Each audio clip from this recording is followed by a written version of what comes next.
Good morning, students. How are you? I hope you are safe at home. Stay home, stay safe. Now we will start with our second term syllabus. So, students, we will start our syllabus with chapter number 2, civics portion, the president and the vice president. This is your second term syllabus, and this one revised syllabus by ICSE. We will start our second term syllabus according to ICSE pattern.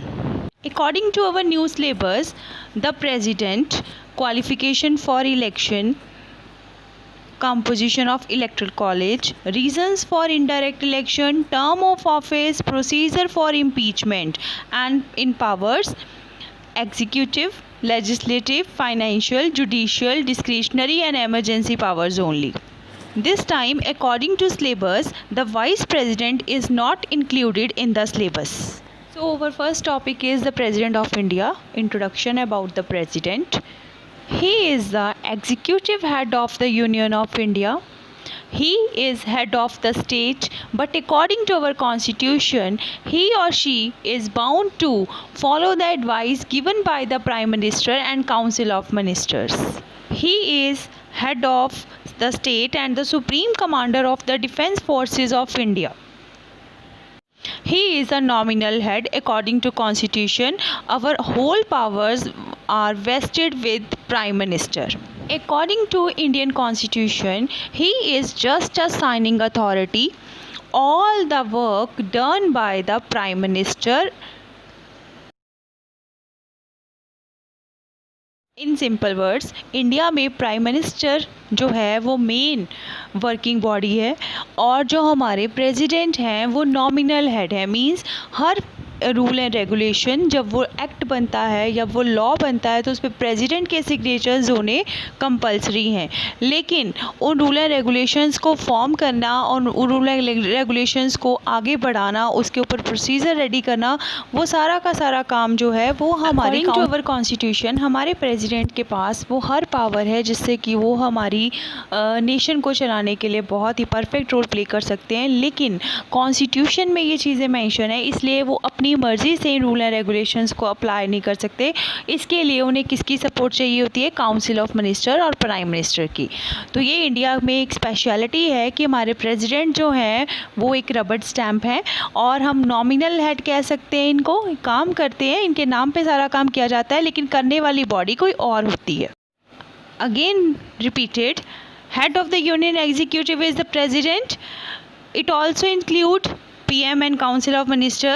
Real executive powers are vested in the council of ministers. According to article 53, he has many powers, but he used his power with the others support according to our constitution.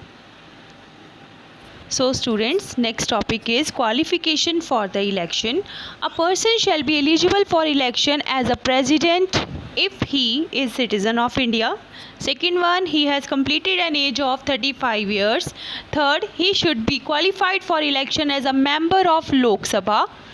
Next, he should not hold any office of profit under the government of India or government of any state or any other public authority. One more important thing is there, a person who hold office as a president shall be eligible for re-election to that office, same office. Means कि अगर हमारे president after 5 years दोबारा री elect होना चाहते हैं तो वो री इलेक्ट हो सकते हैं according to constitution. Next topic is composition of electoral college.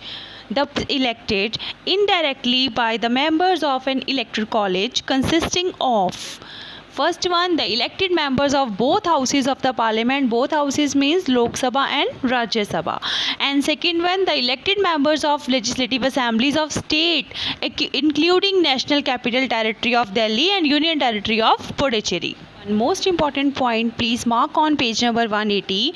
Nominated members of either house, either Lok Sabha or Rajya Sabha and state assemblies are not eligible to be included in electoral college. क्योंकि nominated members जो हैं वो president के through ही nominate किए जाते हैं, इसलिए president के इलेक्शन में उनको पार्टिसिपेट नहीं करने दिया जाता। Please note down this. Revise again composition through this picture. People choose president by indirect method. For this method, they have two options: elected members of the Rajya Sabha and Lok Sabha, and elected members of state legislative assemblies. Those bodies take part in electoral college. A presidential candidate should be proposed by 50 members of the electoral college with another 50 to second it. The security deposit for the election has been raised to 15,000 by an ordinance. The election of the president is held in accordance with the system of proportional representation by means of single transferable vote system. The voting is done by secret ballot. All the disputes regarding the election of the president shall be decided by the Supreme Court of India. Please read carefully these lines. Again I repeated, President is elected by indirect election. Electoral college is accordance with the system of proportional representation by means of single transferable vote system. Electoral college consists of the elected members of both houses of the parliament, and second one, the elected members of the state legislative assemblies. Indirect method is adopted because the size of the electorate in India is too big, means population is more than. Next is direct election of president would mean a tremendous loss of time, money and energy. Our next and most important topic is reason for indirect election.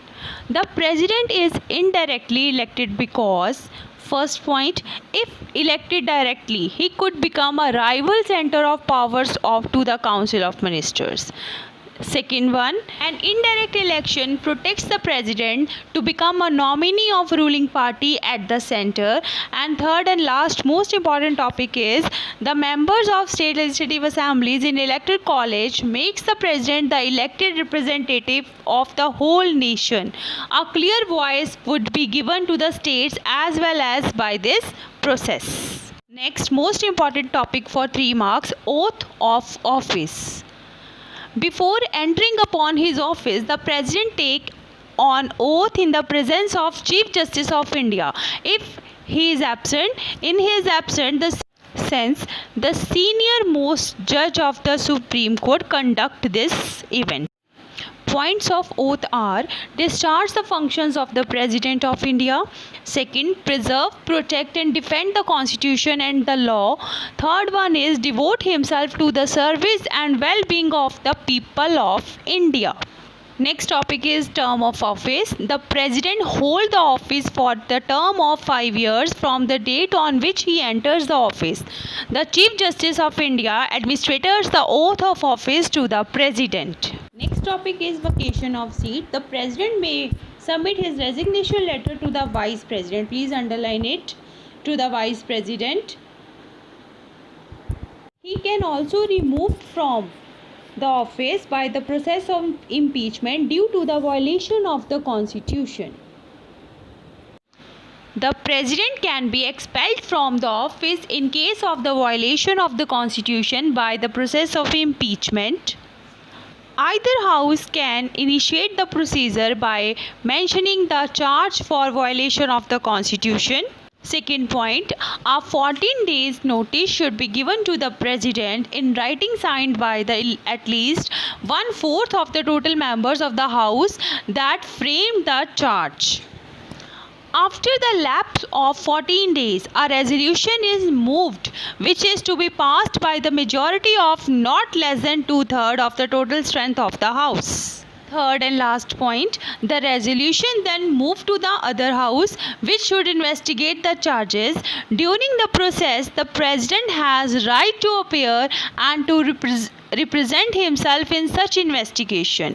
If the resolution after investigation is passed by the second house by a majority of not less than 2/3 of the total membership of the house, the president will stand impeached. With this last topic, we have done first part. If you have any doubt, you can call me or send message through WhatsApp if you have any doubt.